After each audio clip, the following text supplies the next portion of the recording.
Welcome to the Awaken Your Ego podcast, where we embark on a transformative journey towards unleashing your highest potential. I'm your host, Joanne, and I'm thrilled to guide you through discussions that delve into the realms of physical, mental, and spiritual wellness. Brenna here. Join us as we unravel the mysteries of wellness, offering insights and practical tips to enhance your overall health. From rejuvenating your body to nurturing your mind and spirit, our conversations will cover a holistic approach to well-being. I'm one of your hosts, Ariana. Discover alternative health strategies aimed at optimizing every aspect of your life. If you're ready to embark on this journey of self-discovery and well-being, tune in, open your mind, and let's awaken your ego together. Welcome to a life-changing adventure on the Awaken Your Ego podcast. Hey everyone, thanks for joining us on our latest episode of Awaken Your Ego. We're so happy to have Matt Fraze here today. Thanks for coming. Thanks for having me. Yeah. So Matt Fraze is a full-time lecturer, certified strength and conditioning coach, and an Olympic weightlifting coach, working with students preparing for fields related to exercise science and physical education. He teaches classes in strength and conditioning, physical fitness, and outdoor education for the Department of Kinesiology at California State University, Stanislaus. In addition to teaching at CSU Stanislaus, Coach Fraze is the strength and conditioning coach for women's soccer team at San Joaquin Delta Junior College. Previously, Coach Fraze became the first head strength and conditioning coach for CSU Stanislaus and the second head coach in California at the D2 level. Coach Fraze and trained the teams for the CSU Athletic Department from 2005 to 2016. Coach Fraze earned his BA degree in physical education from CSU Stanislaus and an MS degree in strength and conditioning from CSU Sacramento, where he served as graduate assistant strength and conditioning coach for the Hornets Athletics Department. He is certified strength and conditioning specialist through the National Strength and Conditioning Association. Coach Fraze is married to Cindy Fraze, who manages and runs her own real estate business. They have 3 beautiful daughters together. On his own time, Coach Fraze coaches weightlifting, where he's helped students compete at national levels. Additionally, he is an avid outdoorsman. He's worked with different young men and women's group teaching and leading outdoor adventures. He has planned and organized youth-based camps in the mountains of California. Personally, he spends his summers and parts of the winter hiking the Sierras. Very impressive. Oh, thanks. Sounds better in word. It's probably hard sitting there hearing all the awesome things that you've done and accomplished. Yeah. So tell us a little bit about yourself and how you originally got into physical education and exercise science. That's interesting. So I want to be a chiropractor. Okay. And so I was... Why? Right? I'm just kidding. I'm just kidding. Right? So I had a mentor, and I was in between... I was in junior college, newly married. I think we had one child at the time, and we were deciding whether I needed to go back to work or stay in school, and then my mentor who was a chiropractor, said the bottom fell out of chiropractic back in the 90s, right? Mm-hmm. And so that kind of dissolved that plan. So I said, well, if I can't help people after they're hurt, what can I do before they're hurt?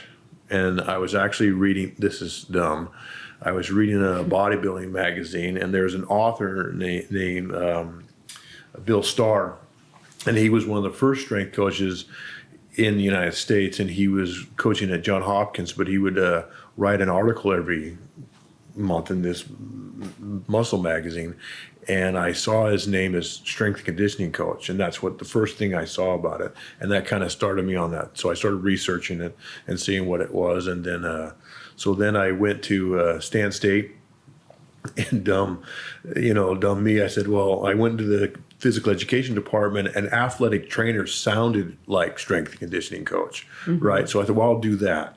And then I got in there, and then our athletic trainer at the time, Bob, was like, you're really not interested in this, and you really don't want to do that. Go become a PE teacher.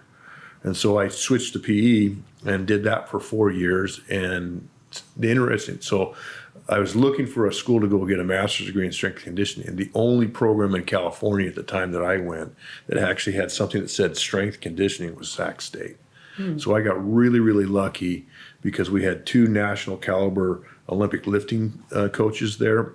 And I got in at the tail end of the golden era of weightlifting at Sac State. And so I was able to go in there, get a master's there, and do a lot of lifting and a lot of studying there. And then I talked myself into a job at Stan State.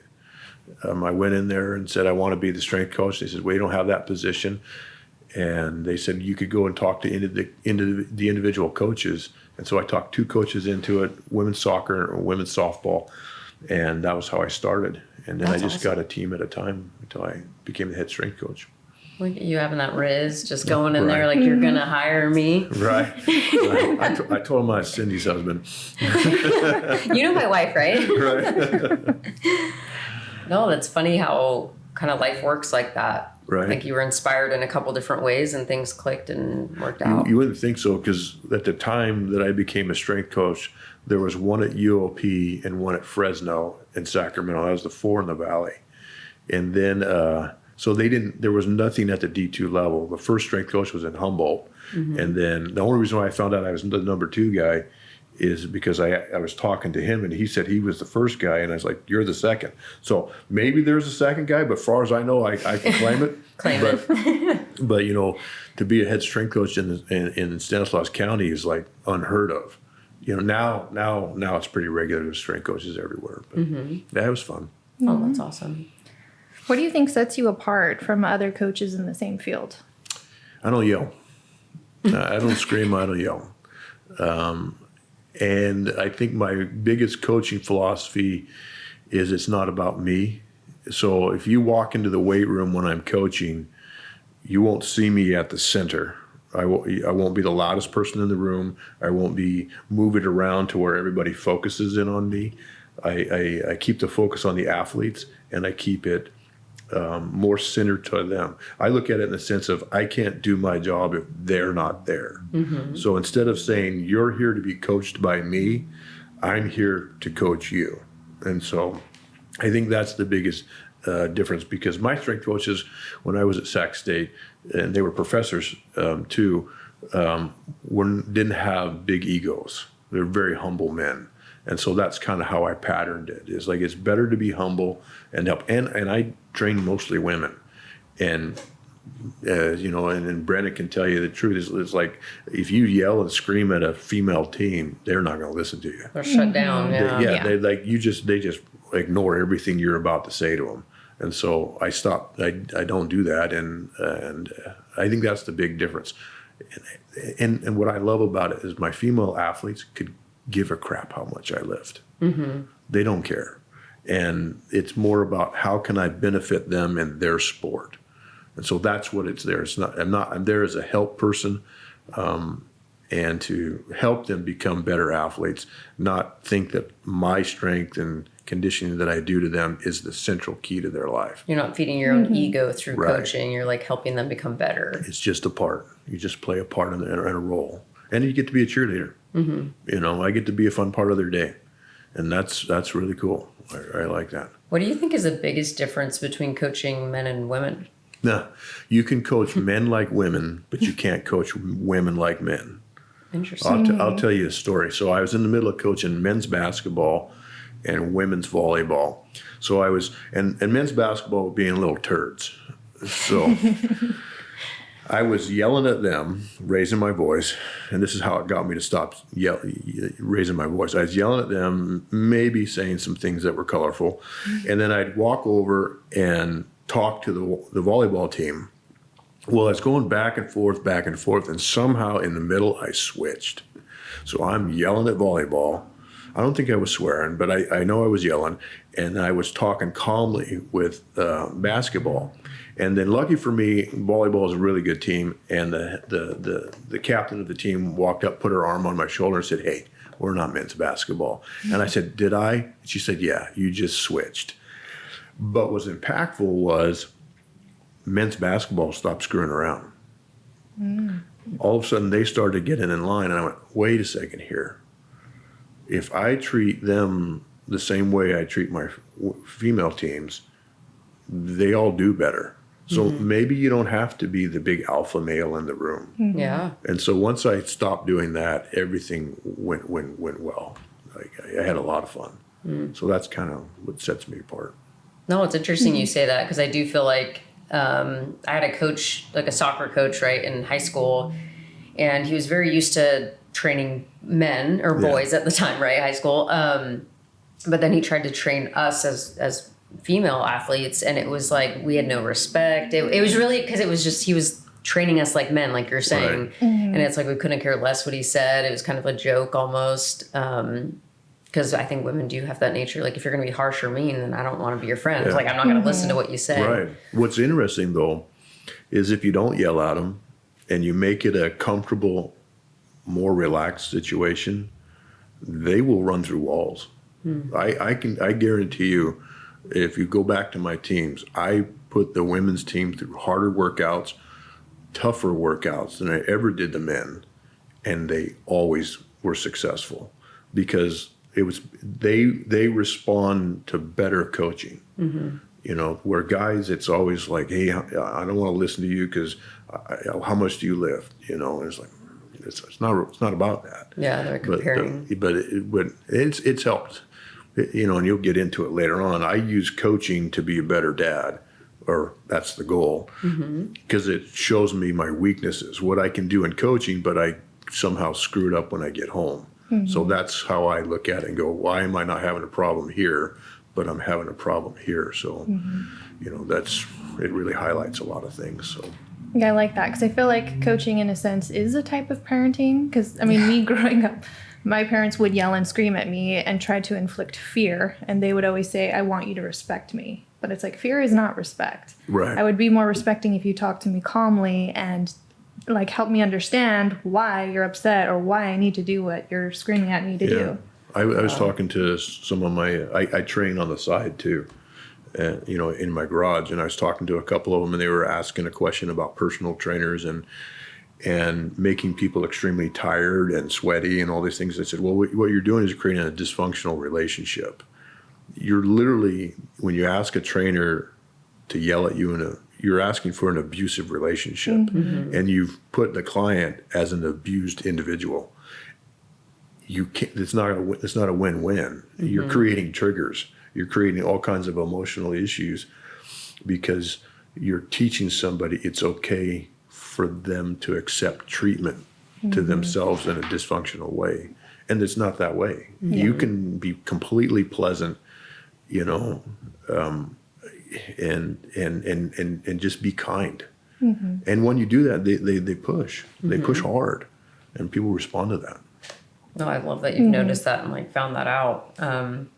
What would you say are some of the fundamentals you teach your students when it comes to strength and conditioning? The fundamental, always basic movements always work.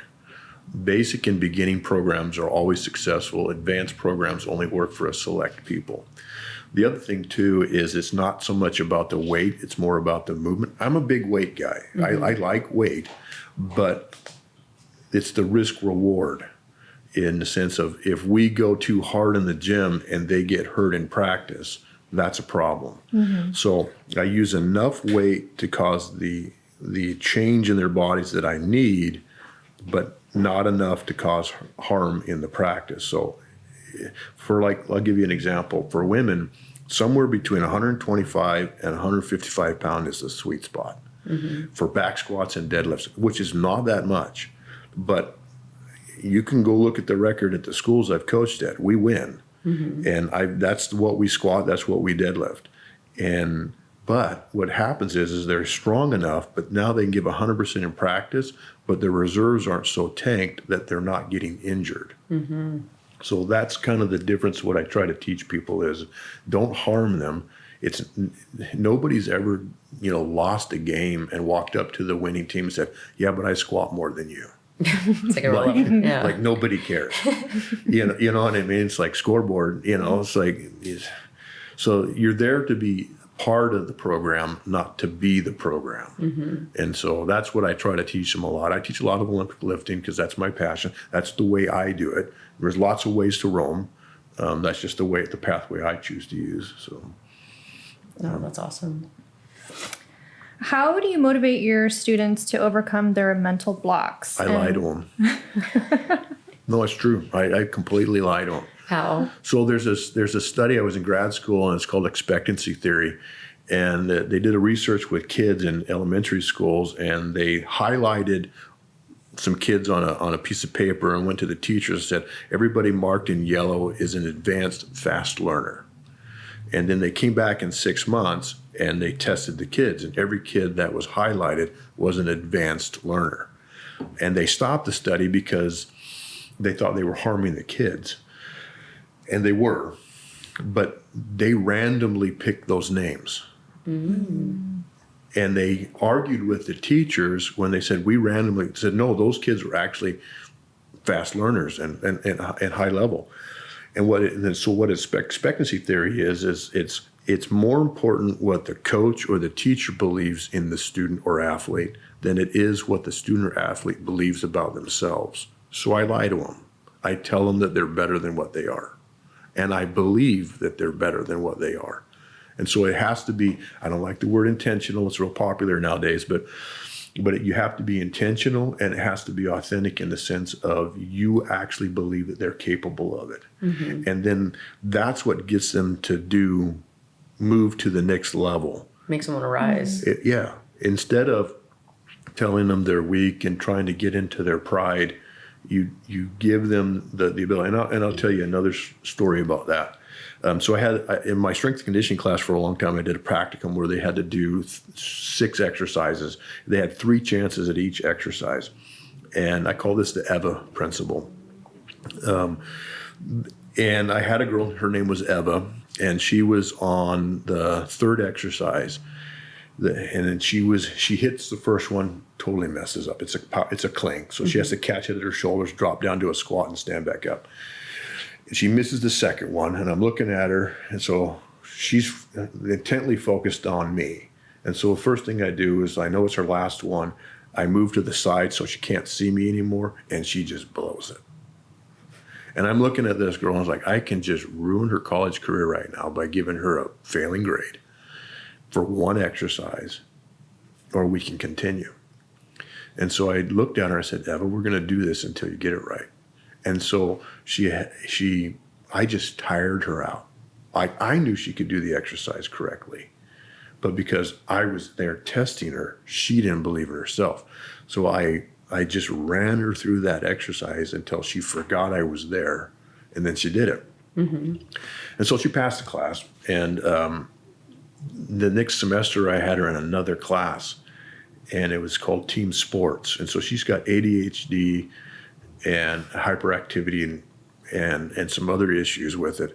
And so she's standing next to me as we're watching this class teach, and I probably shouldn't have done it, but I was critiquing the class in front of her. Mm-hmm. Because these kids they had their lesson plan out, and it wasn't working, and they were just riding that ship into the ground instead of changing. And so I looked at Eva and I said, Eva, you have ADHD, right? She's like, yeah. I said, so you're used to change on a regular basis, like your brain changes on a regular basis? She's like, yeah. I said, that's what they're not doing. I said, they won't change because their lesson plan says they have to do it that way, but they won't switch because it's not working with the students. I says, ADHD is a superpower when you're a PE teacher because you're used to constant change. And so those two things connected together was, I believed in Eva when she didn't believe in herself.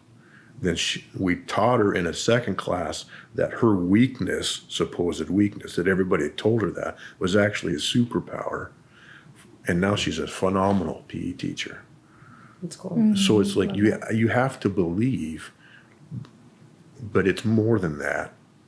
You have to help them walk the path. Mm-hmm. So don't be a dream crusher. Yeah. Mm-hmm. You know. I feel like that very much reminds me of like parenting even. It's like I like to leave room for that potential gap, you know, of like I don't want to make my kids be pumped up and feel like they're the best ever. It's like I want them to feel like they have that upward mobility. There's potential to be met, and I know you can reach it. Right. But let's figure out how to get you there. Yeah. So I like the fact that you kind of have that worked into how you coach.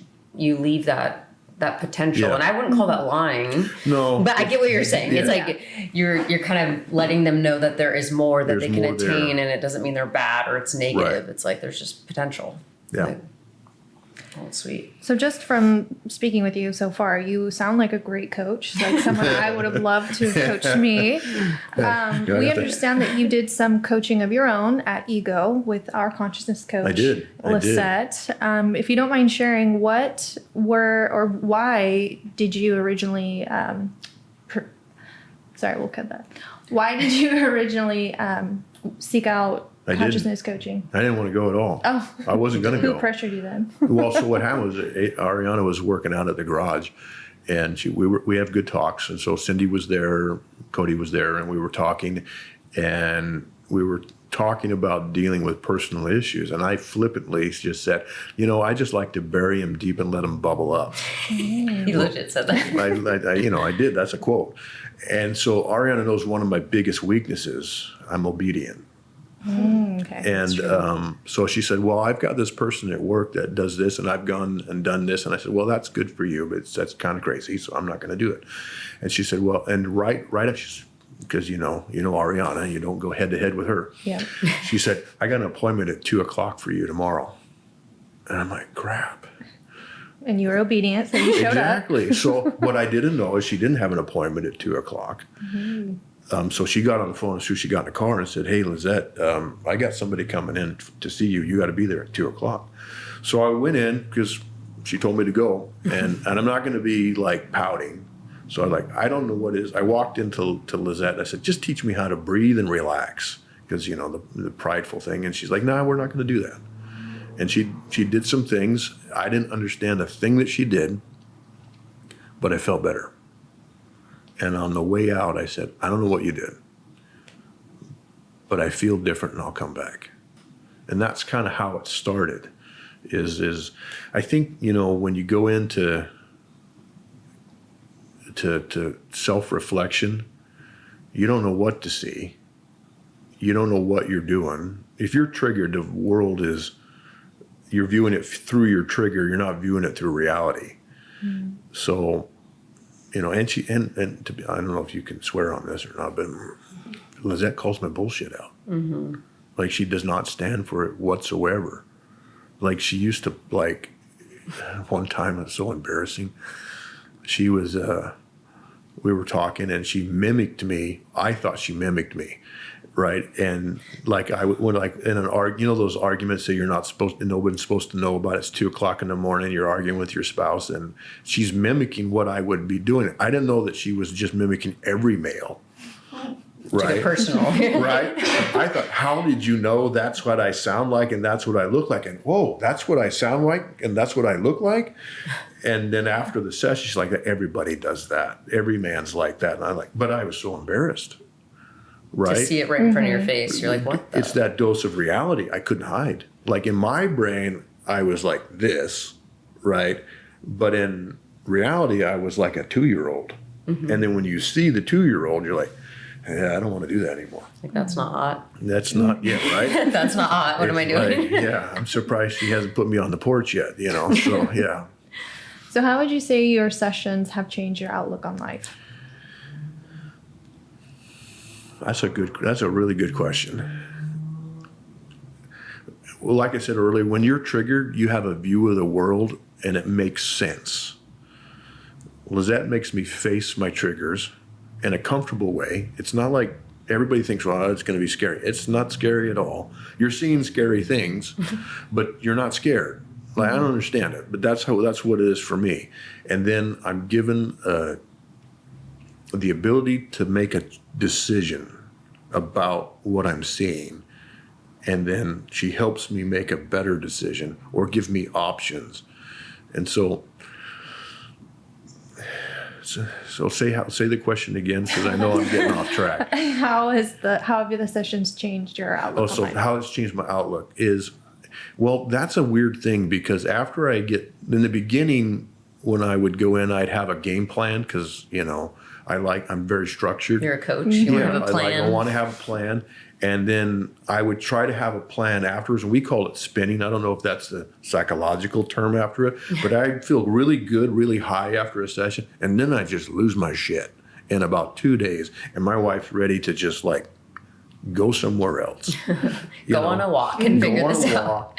And Lizette kind of explained it to me. It's like, you're not used to peace. So as soon as you start to feel peaceful, you've got to stir some things up. And so what I stopped doing is stop trying to create a plan of how I was going to use the information that I had and just let things settle for a little while. And then it was in November, so our middle daughter was giving birth, so Cindy went out a couple of days early. I was driving to where she was at 3 or 4 days later. So at that time in my life, I don't really do well when Cindy was gone, so, right? You know. A little anxiety or whatever. And so I booked a session with Lizette. We did some really good work. I went to lunch with her the next day. So I booked a session with her on a Friday. I went to lunch with her within 2 days. It was either Saturday or Monday, something like that. And then she came over and lifted weights. So 3 times in like 4 days. Cindy said there was such a distinct difference when I showed up. And Cindy hadn't seen me in 5 days. So in 4 days, I changed. My personality was different. Mm-hmm. And I saw, and this is the thing, the guys don't see this. You have to remove triggers in your life to see it. I walked in and I saw my wife calm down. Not calm down like, hey, Ariana, you need to calm down. Not that.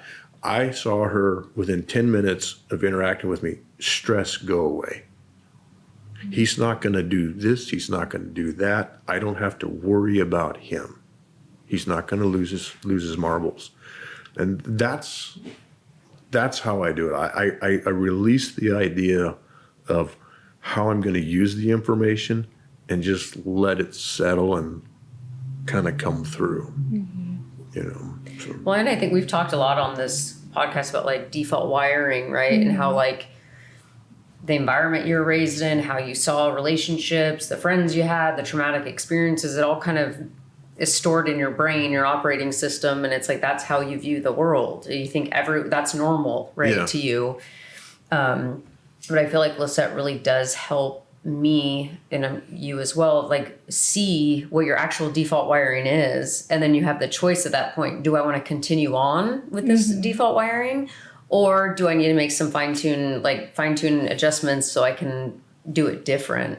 Yeah. So I like the fact that you feel similar in that respect, where like I love like discovering more and more about myself, and then being able to ask myself that question of like, wait, do I still want to keep living with this kind of cycle or this outlook, or do I need to shift it and fine tune it and make it even better? Yeah.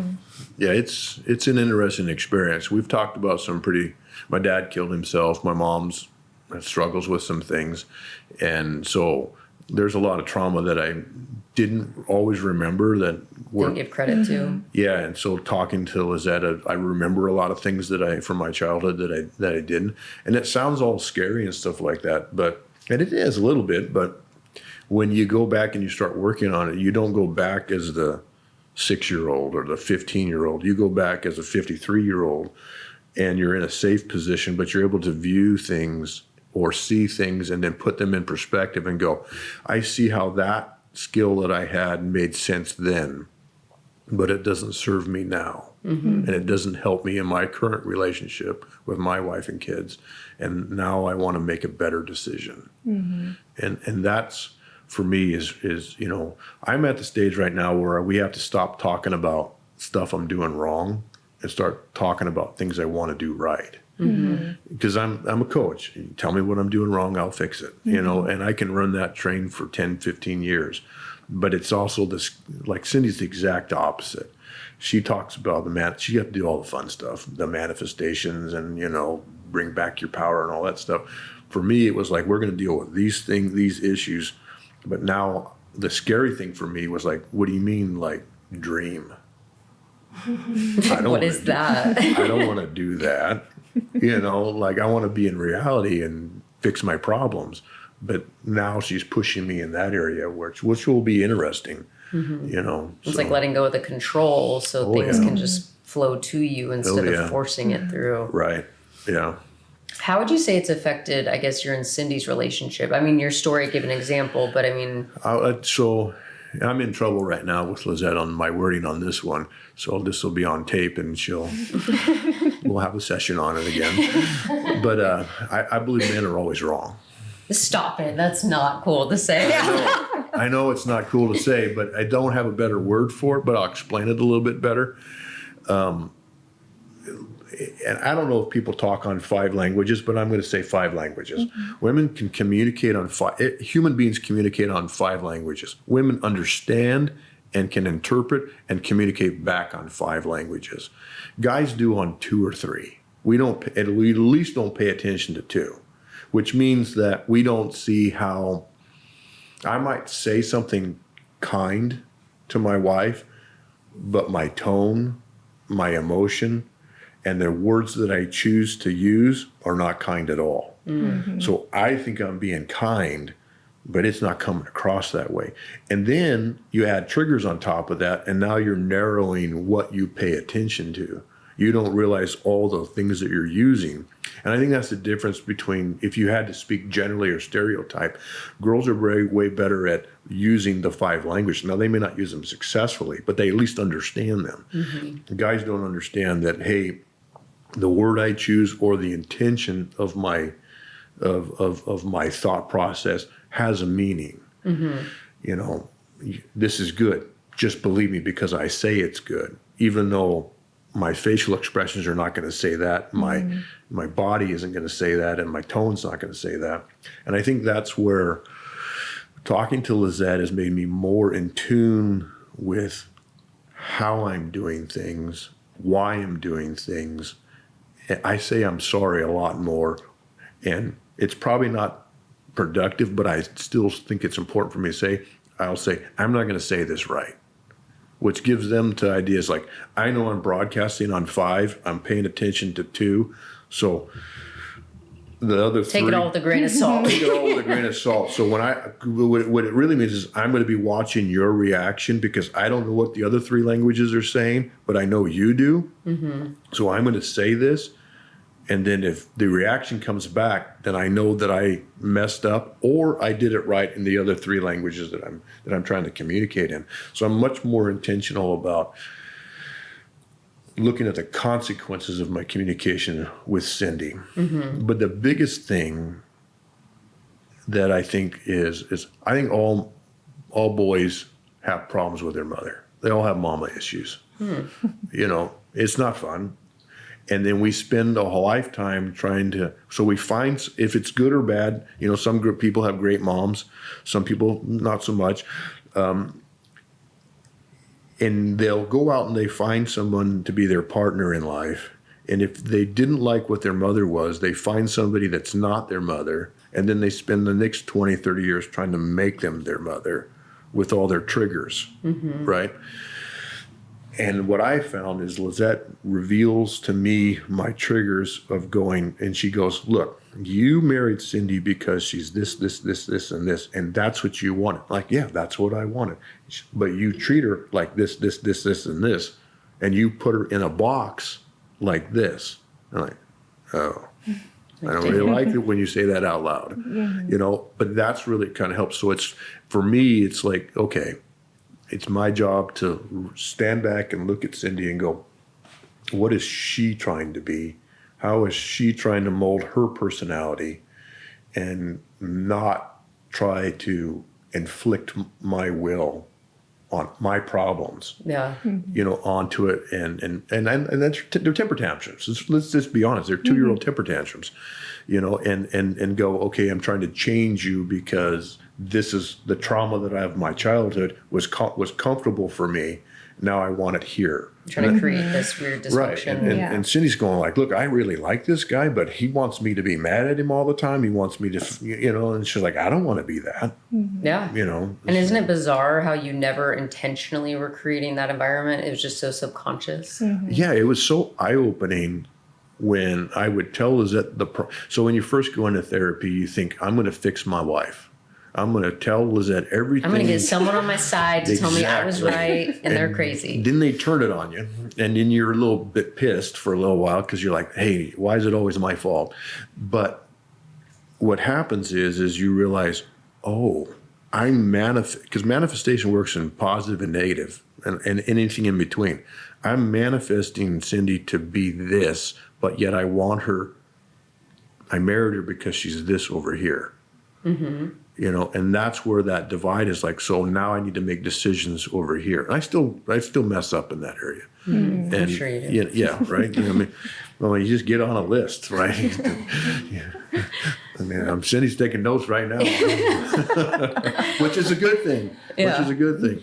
No, I find it fascinating, even as I've analyzed my own relationship. It's like, as much as you grow up and you're like, I'm never going to be my parents. Yeah, and then you are. That default wiring is so deep. It's like, crap, I'm acting like I didn't want to. Whether it's as your mom or dad, it's like you still have this expectation of a relationship based on what you witnessed.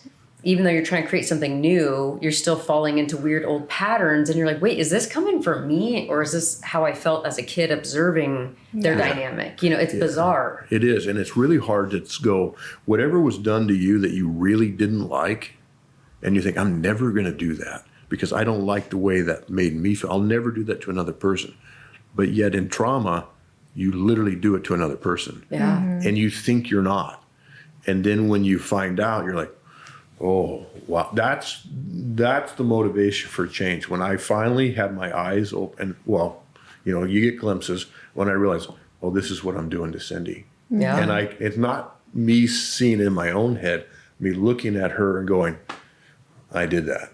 And you see the hurt and you go, yeah, I don't want to do that anymore. Yeah, I don't want to be that guy. I don't want to be the villain in her story anymore. Yeah, right. And it's not, and she's not choosing me to be the villain. I'm choosing to be the villain in her life when she's like, you got options, buddy. You can be the other person. Just make the choice. Yeah.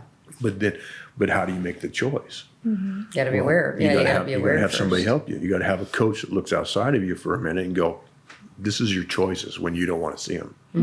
Yeah. Well, it's funny how you mentioned intention, because I feel like in relationships, like, you try to do the right things, say you buy your wife flowers. Like, that's a nice thing. Like, I'm sure if she likes getting flowers, fantastic. But if your true intent is like, oh, I'm going to get her into bed later. Right. It's like women feel that. It's not like, oh, you're trying to make my day nice and you thought of me, how sweet. It's like, oh, now I owe you. It's transactional at that point. Like, oh, you buy me something nice, so I need to give something to you.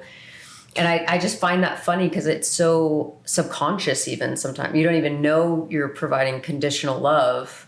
Right. And I'm not saying you personally. No, I'm saying even in my own way. I'm like, wait, am I doing this because I actually care? Am I asking Cody how he's doing because I actually care and I want him to feel better? Or can we just get this freaking over with? How are you doing so I can relax and move on with my night? And that sounds so harsh, but I'm realizing like like sometimes my intent isn't pure. It is like, can we just get this over with? And that's not love. That's not kindness. That's not caring. And I like that I can at least catch myself. Like, I don't have the energy to give you this unconditional love and to hear you and give you feedback. So I need to I can't be that friend for you today. Yeah. For me, it was interesting when I stopped demanding attention and affection, whatever you want to call that, from Cindy, I got more. And I realized, well, it took a while. I'm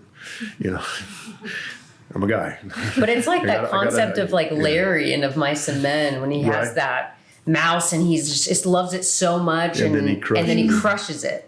And I feel like I think about that all the time. I feel like the more that I feel free and that I can exist and I'm just being held, then I'm happy. I'm content. I want to give back. But when I feel claustrophobic and like I'm about to be smashed, it's like, get me the heck out of here. That feeling just bubbles up and you're like, this is too much. Yeah, and that was the realization when you're a kid and you grow up in a place where you're not loved or not feeling love. And then you get in an adult relationship, married, and you think, well, I need this amount. Well, you're getting 100%, but now you think you need 150%. Well, that extra 50% is really debilitating to the spouse. When you dial it back to 100% or whatever it needs to be, the correct amount, you don't realize you're getting less, but it feels like more. Right. And it's because when you have such a lack and you have this black hole that you need to fill from a childhood trauma or trigger or whatever, you're like, surely my spouse can fill this and I can feel loved and appreciated. I just need more, more, more. But that's not always the answer. Yeah. And you have to find that you have to give yourself stuff. That's an interesting thing, seeing myself differently. When I graduated high school, I was 6'2" and 135 pounds. Dang. Right? It literally could, turn sideways and disappear, and it's interesting. I'm running around 230, and so about 100 pounds heavier. For those that can't see, he's thick. And so it's like, but seeing you put me in front of a mirror, I see the 135 pound kid. And so one of the interesting things is working with Lizette is restructuring my body image of myself, is learning to see what I've become versus what I thought I was, and that's where, if you want to help your spouse become better, stop trying to make your spouse better and start working on yourself. Love that. Now, there's a catch to that, though, for me at least, is I can't go, I'm going to fix this, so Cindy will fix that. Like that. I tried that. It doesn't work. I'll be honest. I tried that. But what now is when I release the idea of I say to myself, she will work on things as she feels needed. Doesn't always, that's what I say. One of these days I'm going to believe it, but that's what I say to myself. But when I do, and I work on something that I need to work on, it magically happens, is that she works on something of her own choosing. And whatever it is, it makes my life better. But I don't demand it, and I don't know what it is. It just happens because I'm not asking for it anymore. Not forcing it. Right? And I'm assuming that it's going to happen that happens the same way when she works on something, that I work on something. And isn't it, I don't know if it's my just view of relationships, but I cherish relationships where I feel challenged and where I can challenge them, where I can make someone think differently and they can make me think differently. Like that exchange feels so beautiful to me. And so I think Cody, when he started his journey kind of with Lisette and like doing sessions and figuring things out about himself, he just kept getting bogged down. He's like, dude, when is this going to be done? Right. Like, when am I going to be over like having to think and figure things out? And I was like, honestly, I hope never. And I'm like, so buckle up, Buttercup. Like, this is a lifelong thing. I'm like, if I stop evolving, I don't want to live anymore. I'm like, what's the point? Yeah. So I'm like, you need to start viewing change and discovering things as such a positive thing. It can be easy. It doesn't have to weigh you down. I'm like, it's a change of mindset. But I think that's the best when I'm going through something and I can share it and kind of gets him thinking, and vice versa. When he's going through something, it makes me think a little differently. Like, I like that. I always think hard doesn't have to be difficult and difficult doesn't have to be hard, meaning that you can go through stressful situations and not be stressed. That's what I'm learning. I'm getting better skills to do it. There's always things that'll push my buttons, but what I'm finding out is less and less things are pushing my buttons. But that has a trickle-down effect. And then the last, you didn't really ask me this question, but I'll say it, is how does it affect Cindy, but how does it affect my daughters? Well, I grew up with parents that, even if I talk to them today, which, if they're listening, I might get a phone call. But it's like they're not going to admit what they did wrong. And they're going to go into their own trauma story and say that I'm not being sensitive to them. Well, I don't want that for my daughters. I'm doing this, maybe it's an external reason, but I'm doing this so the day that one of my daughters comes to me and says, I'm going to my person to talk about my triggers and you're the cause. Well, then I can say, I'm sorry. And how can I help you? Meaning I can own the problem, which takes stress off of them. They're like, oh, he's not going to like double down on, he was having a bad day or whatever, but it gives them the room to be able to change, because I never got that. And so I want them to be able to be comfortable that they recognize that I was in my 20s when I raised them. I didn't do everything perfect, and they're going to need to work on a few things. But that they're in a family where that's okay. You know. Well, and you're not so prideful that you just want justification. You don't want to feel justified for why you did what you did. You're like, I can own it. Yeah. I can own my choices and say the pros and cons of every decision I made. Like, that's fine. Yeah. And I think that takes a big, strong person, a confident person, and a humble person to be able to do that. And that's all that any child craves. It's really what they just want acknowledgement. That's they just what we want want from our parents. And it doesn't mean, that's all I want. And it's like, it doesn't mean you were a bad parent. No. It means you were figuring it out. No. And Yeah. the way I view parenting, like you mentioned, it's like, it's a beautiful thing to be able to see my kids develop and evolve and to grow. But they're also witnessing me develop and evolve and grow. Different phase, but they're still seeing a different mom from when they were born to when they're going to graduate high school. You know, I'm a different person. Yeah. And so it's like, why can't I, why would I want to not acknowledge that, you know, maybe I did things this way when you were young, but I would never now. And I'm so sorry you had to go through that process with me. Like, and you own some of their pain and you relieve it off them. I remember the first time after moving through several sessions with Lizette, I just apologized to Sam and Carolyn. I apologized to all my girls. I called them up on the phone and said, hey, I'm sorry. And they literally called their mom in the next couple of days. This is weird. Why is Dad? What's wrong with? Is he dying? What's wrong with Dad? Right? And I'm like, and Mom's like, well, you know, he's got a person now, and but the freeing of it is now my girls can come to me and say, I disagree with you, and not expect an emotional defense that I think I'm being challenged as their father, whatever that means, right? You know, that they can have an idea that's different than mine and go, I didn't like this when you did this. Like we have my grandkids living with us. And so oftentimes parenting from the 90s and the 80s ain't going to happen now. Right? You know, sit there and be quiet till I talk to you. That doesn't work. So there's times when I have to ask Carolyn, hey, can I do this way? And she's like, no.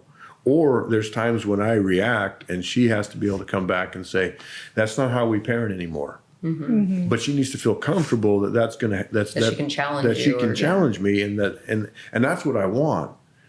You know, is what does it matter? What does it matter to be wrong? Yeah. It doesn't mean you're a bad person. Yeah, it doesn't like challenge anything other than that issue. And at the end of the day, I want her to hurt less. So why would I get hurt because she's hurt? Why am I trumping her pain with my own pain? Right. Yeah. Right. So that's the journey. I mean, I'm somewhere in there, you know, and working on it. But yeah, that's the thing that Lizette, you know, I coach people in Olympic weightlifting, and I sit there and watch them lift. And then I give them suggestions on what I want them to do. And then we enact them and test them to see if they work. And hopefully everything moves better. For me, I look at Lizette as my coach in the sense of I can come in and we can work on a problem, but she sees it from outside of me because she doesn't have the same trigger. Actually, we find out we're very similar. Sometimes she comes and says, Matt, I got to work on this, so therefore you got to work on this. But she sees it from an external position, and then that perspective in and of itself allows me to go, okay, I can get out of my own head and realize that there's other options. That's the most freeing thing out there, is to realize, oh, there's other options. I don't have to hold on to this anymore, you know, and I can put this down. Like I had got two sisters and a brother that are special needs. And I grew up in a family where it's like you sacrifice for your brothers and your sisters. I was okay with that for 53 years.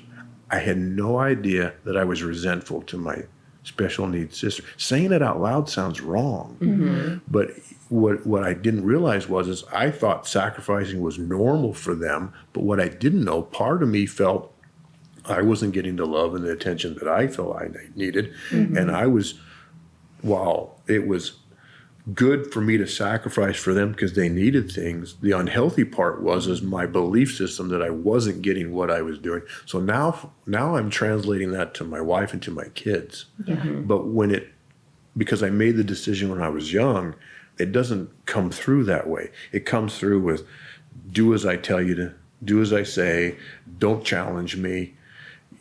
You're going to do it my way, which is not productive at all. But I would have never seen that I was having that animosity to my siblings that I cared a lot about if she wouldn't have been able to see it from the outside and go, this is what you're doing.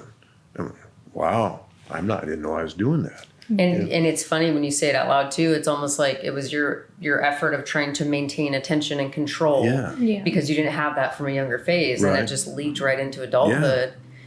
And I think that's, especially with family stuff, it can, you're so close to it, it's hard to see it. And I feel like even dealing with my son Dempsey and having heart defects and heart surgeries, I had a session with Lisette, and I was so ashamed to even feel this, but I was like, dude, I want to release any resentment I have for my son. Right. Because I love him, and I would do this again if I had to, but it was like, I know there's a tinge of like, gosh, why are you putting me through this? This is so hard. And it's like, I didn't mean to direct it toward him, and I never would have said that out loud. Right. But I think subconsciously I had this feeling of like, oh, I'm left out. Now there's no room for me. I just need to cater to you and take care of you. And it was little Ariana that felt almost jealous of the attention he needed. And you're so embarrassed by those feelings that you hide them instead of you repress it. Instead of addressing them and going and giving the answers or making the decisions so that you can let them move through. Yes. They're really momentary feelings that we choose to hold on to, but we feel guilty about them.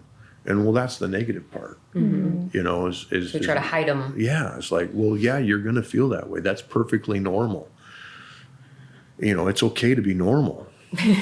Right. I think that's, similar situation, but I think that's what I liked about Lisette is she helped you understand like the acceptance of what is and to give yourself the compassion for how you feel, not to judge yourself for feeling that way, not to judge a situation, but to really find that peace of like, this already happened. It's okay to feel the way that you feel. You're human, but how to move forward with that. Yeah, like let's release that and not operate under that feeling. And, Yeah. And I think the more I learned about energy, I was like, even if I'm not saying it, I know he can feel it on a level, and I don't want that to be the vibe. I don't want him to ever feel like guilty. I think that there's power in saying it out loud. Oh, for 100%. sure. That's the biggest. One of the biggest things is I was always angry and didn't. Well, I have two things. I have anxiety. Well, I have anxiety tendencies, and so I was reading a book about it, and the guy who had anxiety put a little test in there to see if you have it or not. He scores like an 8, and I go home and I score like a 6. I go home and tell Cindy, I think I have anxiety. She literally said, "Welcome to the party." Sounds like Cindy. Thanks for showing up. She's like, "We've all known this," and I'm like, "Really? You guys have all known this?" Like, Everyone can see it. Yeah, and it's like, and it's not for lack of them telling me. It's just I didn't hear it. You didn't want to accept it, right? Well, the same thing. I start talking to Lizette, so I start working on anxiety, right? Wasn't successful in my own work. That's why I needed to go somewhere else. But I didn't realize I was angry because typical guy, chip on my shoulder. I got to prove myself. Nobody takes me serious, so I got to work harder. But what I didn't realize was what it was like for 3 daughters and a wife to live with a guy who's angry all the time. I didn't see when you're angry and you don't know you're angry, you think that's my power. I'm going to prove everybody wrong. It gets everyone's attention. It does, and you know, and I think I'm the 135-pound guy. Well, I'm 240, 250 at that time, walking around the house. They don't want to disturb. They don't want to poke the bear because what I think is a comment to them is really an emotional blast to them. So then realizing and releasing that anger and realize I thought that anger and aggression and maybe a little bit of meanness, well, maybe a lot of meanness, would allow me to be a better man because I could do things, right? And people would see me a certain way. Well, weird thing is when I got rid of anger, nobody questioned whether I was a man or capable or do anything like that. When I started getting rid of the anger and the meanness, it's like they see you for who you are because of what you've accomplished in your life. And now you can actually see it instead of I'm angry. It's not that's not what anger and aggression and meanness didn't get me where I in the coaching level that I'm at. The other things did. I just attribute my triggers. I attribute the success to my triggers. And then when I release them, people actually seem better, in that. Well, and it's like if you were raised in a household where there was screaming and yelling, you assume this is how you communicate. This is what you do. Yeah. And I feel like that old school, like demeaning, like yelling at you till you feel it. It's like, is that really teaching the actual lesson, or is it making the child scared and now they just don't want to upset you? Do you want your child afraid of you, or do you want them to listen to you? Yeah. Because they'll be quiet, either one. 100%. And that's interesting. Training my grandsons, working with my grandsons is like, I'm the only guy in the home. I want them to see a man who's willing to change. I love their grandmother a lot. And anything I can do to be a better man and give them the example of, I don't believe you should ask somebody to change, but I believe you should marry somebody who's willing to change. 100%. And what the gift I can give her is the willingness to change them to be a better man. And then that gives my grandsons the step forward that I didn't get, which is I don't have to be the same person tomorrow that I am today. I can be better. And I don't have to raise my voice.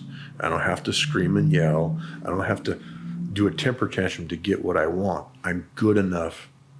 People will want to help me because I'm a good person. Love that. And Lisette says this all the time, and I love it. It's like a lion doesn't have to tell you he's a lion. Right. Like you walk into a room, you see a lion, you know that's what it is. Yeah. And so I'm like, I feel like that's the goal, right? To be able to enter a room and have people feel your power and to like know that you have it together and that you're a success because you carry yourself like you're a success. You don't have to like force anyone. Like I make this much a year. This is what I do for a living. It's like, I don't have to put all my accolades out there. I want people just to feel that I respect myself so much that that that's what I'm going to expect from you is respect back. Exactly. And I like that you're so teachable. Like you're willing to be coachable or to be coached, not just a know-it-all. And that's huge. Yeah. Lizette and I've gone round and round a couple of times, and I've had to learn that so the interesting thing is somebody asked me, it's like, well, what do you do when you go in? I've gotten to a point now, and I don't know if it's an advantage, but this is where I'm at. I don't have to agree with her. I don't have to like the topic, and I don't have to want to change. If she's going to talk about it, I'm willing to listen. Even if we worked on something the other day, I did not want to talk about it. I did not want to give it up. I actually liked it. It was not good.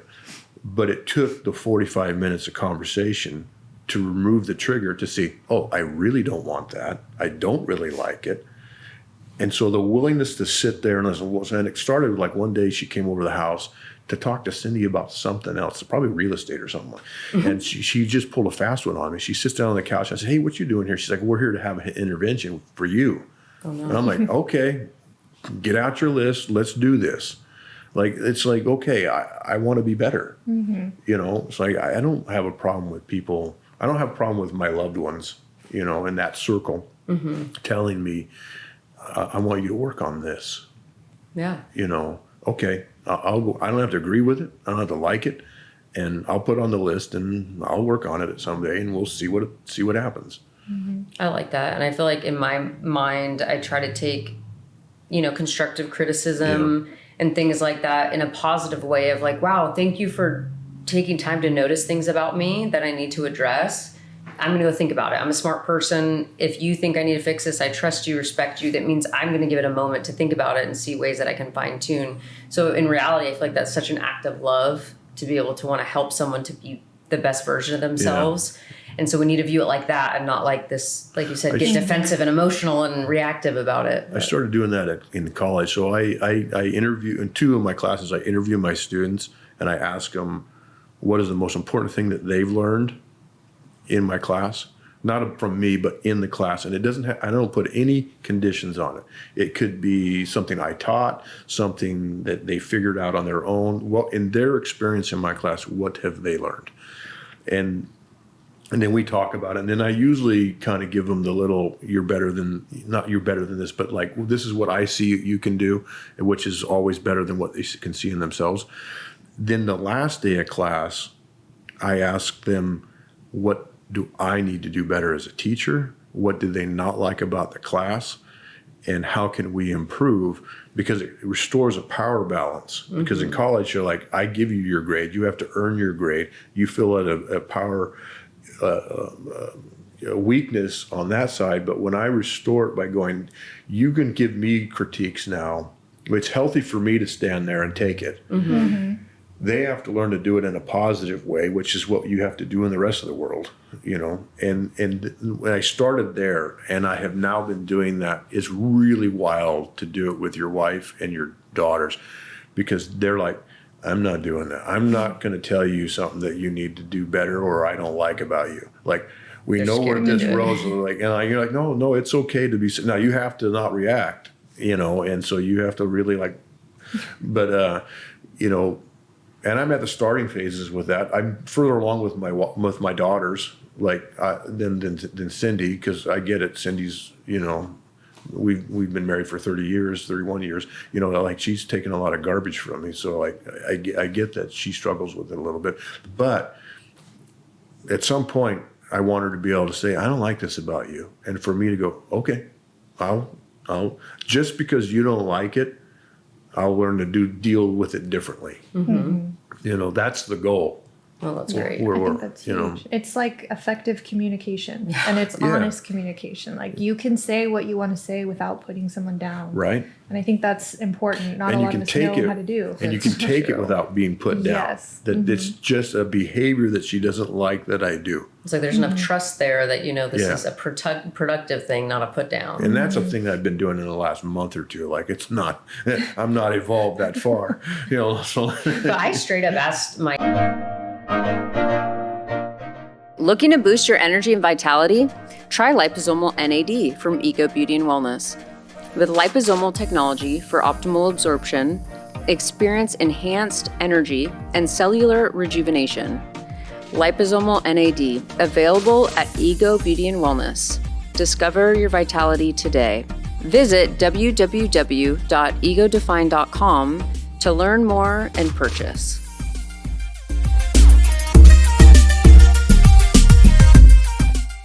Are you ready for a brighter future? Do you want to turn your dreams into reality? It all starts with setting SMART goals that propel you towards success. Hi, I'm Joanne, a holistic health coach with Ego Beauty and Wellness, and I've created the Ultimate Goal Setting Workbook, the key to unlocking your full potential. Picture this, you achieving your wildest aspirations. It all begins with setting clear, actionable goals. That's why I've crafted a unique guide that transforms your dreams into a roadmap for success. I help break down the journey into achievable milestones, ensuring that you stay focused and motivated. Imagine the person you'll become when you set and achieve your goals with the Ultimate Goal Setting Workbook. It's not just about reaching the destination, it's about the journey of self-discovery and growth. Make this your year for breakthroughs. Start your journey with the Ultimate Goal Setting Workbook, where dreams meet reality. Visit our website at www.egodefine.com or call us now to kickstart your success journey.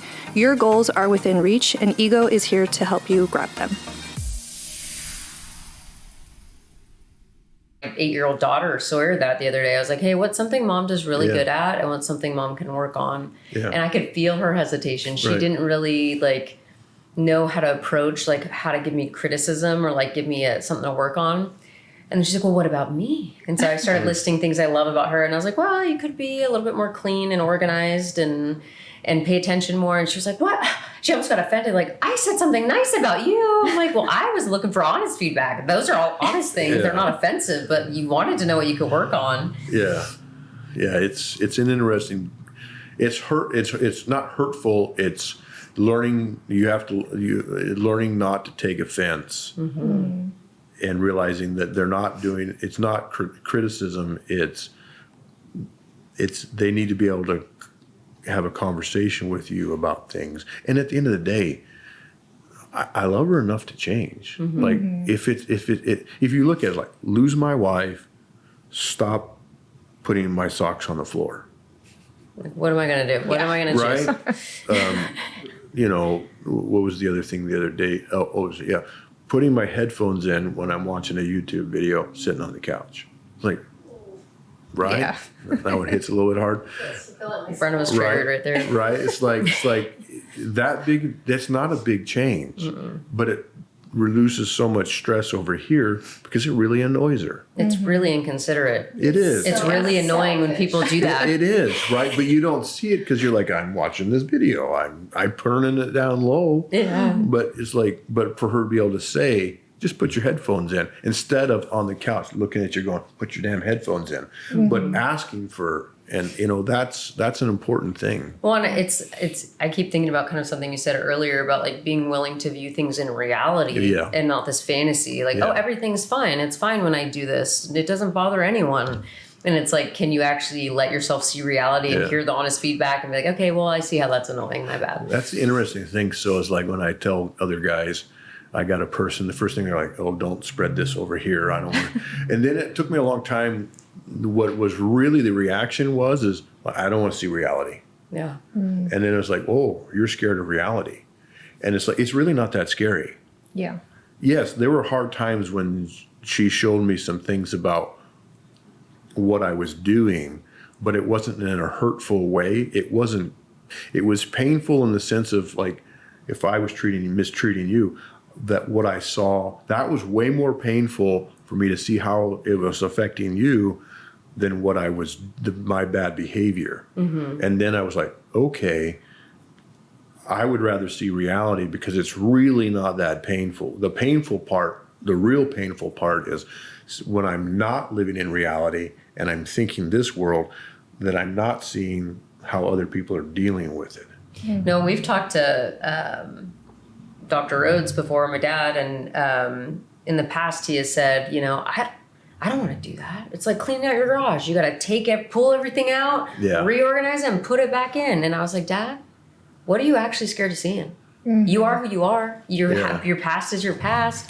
What is so earth-shattering about looking and reassessing? I'm like, you're making it way more scary than this needs to be, because at the end of the day, you're still going to be you. Because everybody sees you better than you see yourself. 100%. Yeah. We're our own worst critics, for sure. For sure. I always tell my students, nobody will say anything worse to you than what you say to yourself. Which is sad, but so true. Right. Yes. And we have to work to get it to not do that. So do you feel like there's anything through kind of the findings you've had, like with Lisette, and even within your family, that has kind of trickled into how you coach? Oh, for sure. First thing is recognizing trauma in my athletes. So I work with females. The head coach is, well, I lie and tell everybody she's my daughter and maybe my favorite, but I love all my kids. But Adrian has a place in my heart, and she's probably the most like me in the sense of, and she's, you have that person in your life that when you're struggling and you haven't told anybody anything and they just know and they don't talk about it, but they just do something. You're like, okay, she knows. And like, I'm not alone in this. That's Adrian to me. And, but because we coach at a junior college, it's a 2-year program. And some years we get kids from the Bay Area. Some kids, we get kids from Central Stockton. Sometimes we have kids that we've had human trafficking issues. We've had, right? Scary stuff. But the predominantly thing that I'm finding with women and getting raised in, one of the worst things that Title IX did, and I'm a fan of Title IX, but it opened up coaching in women's sports, but it put mostly men in there. So you still had male coaches interacting with female athletes. And so what I found is oftentimes in coaching, I'm the first guy to be nice to them. I tell them, I'm not going to yell at you. I'm not going to be mean. We're going to negotiate. You have a voice. Your opinion is just as important as mine. And that was interesting. So I was watching this one female athlete, and I noticed it because she was always watching me. And like wherever I was at the room, she kind of like was just always had an eye on me. And so finally at the end of practice one day, I said, hey, who yelled at you? Right? And she's like, what? I said, somebody's yelled at you. Because I walk around this room and you constantly watch where I'm at. And it's not hey, you just know where I'm at. Just like very aware, on guard. So it took her a little bit, and I won't tell you who yelled at her, but she kind of opened it up to that, and I said, I'm never going to yell at you. That's just not who we are. Coach is not a yeller. We're not going to yell at you. We're not going to demean you in any way. You are completely safe here. You can have a bad day in the weight room and it's going to be okay.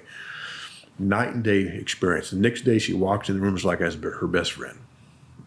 You know, she told me about it. Yeah, she told me about her day. So it's one of those things, is recognizing when my athletes have triggers that they're, you know, because of my being male, that they think they're going to get another male experience in the weight room, and giving them time to process that that's not going to happen. I don't force it on them. That they're being kind. Well, and there again, it's just like a relationship in a marriage. It's like working on myself.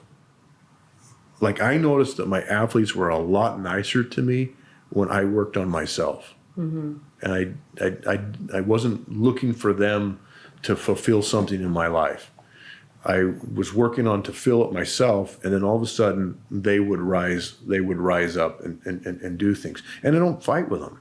You know, there's no battles. If a girl can't do squats that day, big deal. We're going to squat a lot this semester. Okay, what can you do? You know, and that they're giving them space, recognize when somebody is triggered, and going, okay, I'm going to move to a safe distance where you feel comfortable, and then you're going to feel safe. And then we'll work at it from that position there. And then just that's hard. One of the problems with working with Lizette is I forget some of my problems that I had. You ever experienced that? You go in and you're working on something, and then an hour later you're like, I can't remember what that was. You're like, I don't do it anymore because I'm not thinking about it anymore. So there's some things in coaching I don't remember what I used to do because I know what I'm doing now. Because I made a different decision, so now I'm on a different pathway. I don't see the old pathway anymore. But it's huge with work. Now, I personally use coaching, whether it's in my garage or whether it's at the college or teaching my students, to show the gap between what I do at home versus what I do in my professional life. I've always been a good coach, like kind and loving and stuff like that. But now I use that going, if I'm doing it here, I can see when I'm not doing it here. Where before I was doing it here, assuming that I was doing it here. Where now it's like, I'm going to look at it here and go, okay. And I've sat there so frustrated with, you know, in talking to Lizette, said, why can I do it here who's someone not my family, and I can't do it to the one that I love? I mean, I've been like tears and angry and said, why can't I do this? Because I care about this person. And, well, we had to make decisions. And so that's where coaching helps out a lot. But I'm a big proponent of letting them be their own person. Letting them, everybody has enough people in their life to tell them what they can't do. Why can't we be more people that can tell them what they can do? And then put it in perspective of, if somebody walks out of my weight room happy, unhurt, and motivated, they're going to have a better practice, regardless of whether I made them stronger or not. And if they have a better practice, we're probably going to win more games, which is going to make them want to come back to the weight room. But if I do what I did before and not worry about the other things, then you're not going to have that net positive. And then the other thing too, I realized is when I started making it an emotionally safe area. I know that sounds so woke, but that's there's no other term. There's no other term for it. The girls could be themselves, and they pushed harder in practice. And Coach Adrian was able to push harder in practice. Like, and when I started realizing, like, when I back off with the stress here, she can push it here because it's applied in a much more productive way. And if I push here, she can't do it there.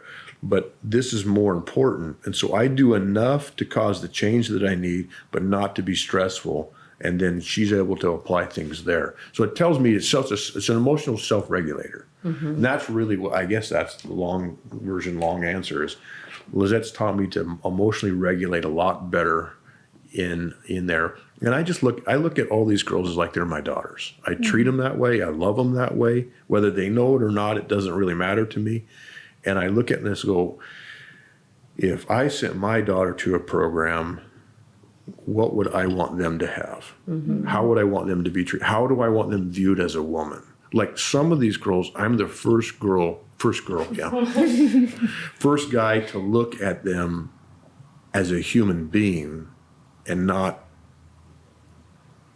all the not the nice things. Well, and I think a lot of parents parent in a way that they view their kids as an extension of themselves. So every success is mine, every failure is also mine, and it's like then you're just an extension of someone else. You're not your own person. Yeah. So are your actions for you, or are you just doing it because your mom and dad want you to do it? You know what? They don't have the agency at that point. And that's an interesting thing, having conversations with athletes about, what are you doing this for? And helping them make the decision to do it for themselves.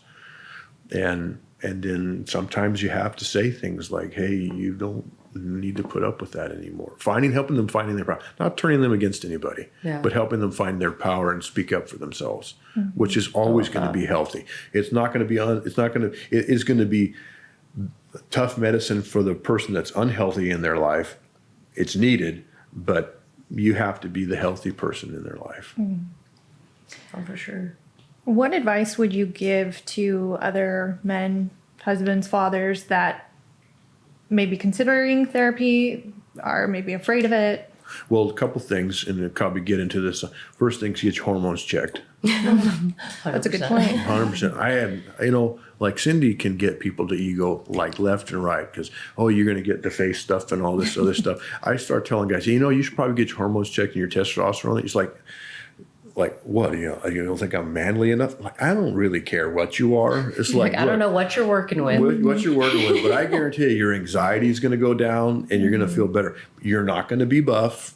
You're going to have to lift weights to do that, but you're going to feel better about yourself. Number one, energy, libido. Get balanced there. Get that sorted out so that you're not dealing with physiological things, and then find your person. I call Lizette my person in the sense of I needed somebody completely different than me. I didn't know it at the time. Like if you were to see politically, emotionally, whatever you want to call it, Lizette and I shouldn't be friends. You're like, in what world would we have met? Right? Which is weird to say because now after getting to know each other, we're very similar. But I needed somebody completely different than me that saw the world completely different than I did, religiously, politically, everything, because I needed a different perspective. I didn't need I have enough You didn't want an echo chamber. Right. Yes. And it's the same thing with your dad, right? I go to him because everybody needs, and I tell everybody this, everybody needs a Pat in their life because he tells me no. Pat, I want more testosterone. No. I want to pick up heavier weight. So you're going to give me more testosterone? No, we're not going to do that. You need to be healthy first. Well, you need to be healthy. He doesn't say first. I throw the first in there, but it's not going to work. But eventually he'll get it. Right. He's not. But you need somebody to tell you no for the right reason because he cares about me. Not just about my health and me as a patient. He literally cares about me as an individual because we've known each other forever. Same thing with Lizette is in the sense that I needed another voice in my head that I could recognize as completely different.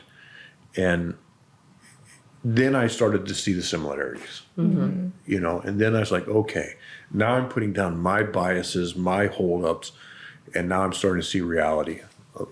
And isn't that interesting that like anyone you interact with, regardless of their background, like you can find a mirror of yourself in there? Right. I feel like we like to think we're all so different and that's not my people or I shouldn't even talk to them. In reality, like you can, if you're willing to like learn and teach at the same time and be a friend, it's like you can always find something in common. You should have friends with different political views, different religious views, different ages, different everythings. If all your friends look like you, sound like you need a new group of friends. Yeah. Because you have to have voices that are different. 100%. Somebody needs to disagree with you. Yeah. And I think it is helpful to have people you trust that can call you out and be like, you know what, your actions and your words aren't matching right now. Right. And that's always valuable to have someone like call you out on your BS and be like, dang it, you're right. Right. I need to Right. look at this again. It's not fun, but it's needed. Matt, what is some advice you would give your younger self? Well, marry Cindy as fast as you can, because she's probably the best thing's ever happened to me. I have all my education and all my everything. You know, she gave me the out that I needed from the life that I don't want to say destined to, but when, you know, she literally gave me I didn't have the knowledge or the skill or the ability to get where I wanted to go, and she did. She gave up everything. She gave up college and everything for me to put me through college in the hopes that I could get my dreams. Now we're reversing that. Now I'm giving her the chance to go get her dreams. But that's the first thing. But the other thing too is like if I could convince the person that I was younger that aggression, while it's appropriate in some areas, it's not appropriate in 99% of your life. Anger is never the feeling that you're feeling. It's always something else. It's either, hurt, embarrassment, whatever you want to call it, and find the root cause. I don't say I'm angry anymore. I say I'm hurt, I'm irritated, I'm maybe depressed, or whatever it is.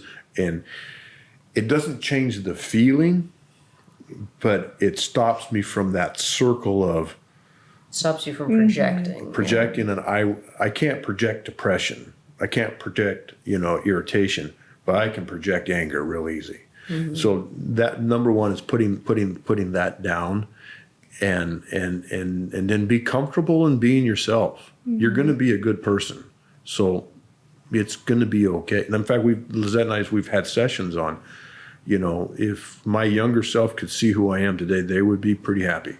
Mm-hmm. So I need to find peace in that. Yeah. Do you think you'd be happiest about the fact that you're thicker now? Yeah. Than you were? For sure. And tanner.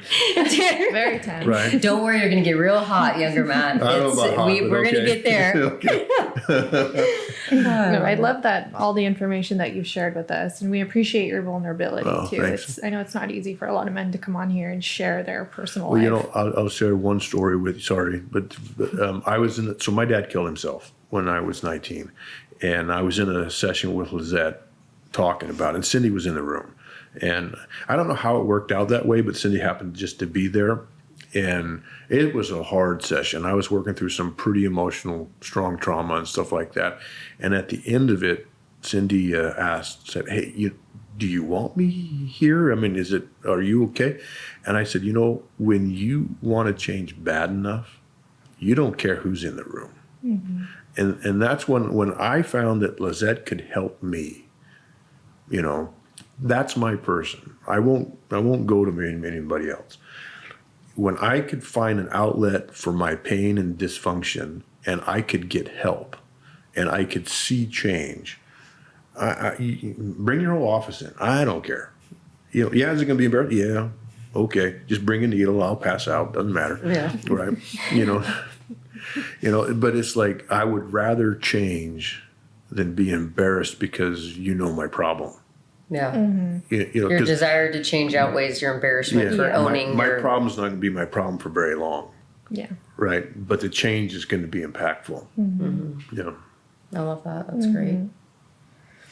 All right. Well, thank you, Matt, for joining us. Thanks. Well, thanks for starting me on this journey a long time ago, Ariana. 100%. Shout out to Ariana. Yes. Well, and it's funny, the phrases just have a soft spot in my heart. I used to train at my dad's office. Me and my sister would go and we'd train with Matt and do Olympic lifting and all the fun stuff. And it was just, they were angels I didn't know I needed at that time. And I feel like they really helped me feel accepted, just as I was. And they were willing to listen and be like, yeah, that does suck, when I'm griping about my parents or situation or whatever. And it's like, I just feel like you guys have always been such good friends. And you, it's the same. We have the same for you. You call out my bullshit. Yeah, I don't mind doing that. I don't mind either. I like it. I won't fight you though. Yeah, better not. All right. Well, thank you. Thank you. Thank you for joining us on another enlightening episode of the Awaken Your Ego podcast. We hope our discussions have inspired you to explore new dimensions of health and wellness. If you enjoyed today's episode, don't forget to subscribe, rate, and leave a review. Your feedback fuels our mission to empower individuals on their path to optimal well-being. Stay tuned for more insightful conversations, and until next time, may you continue to awaken your ego and embrace the extraordinary potential within. Take care, be well, and remember, your journey matters.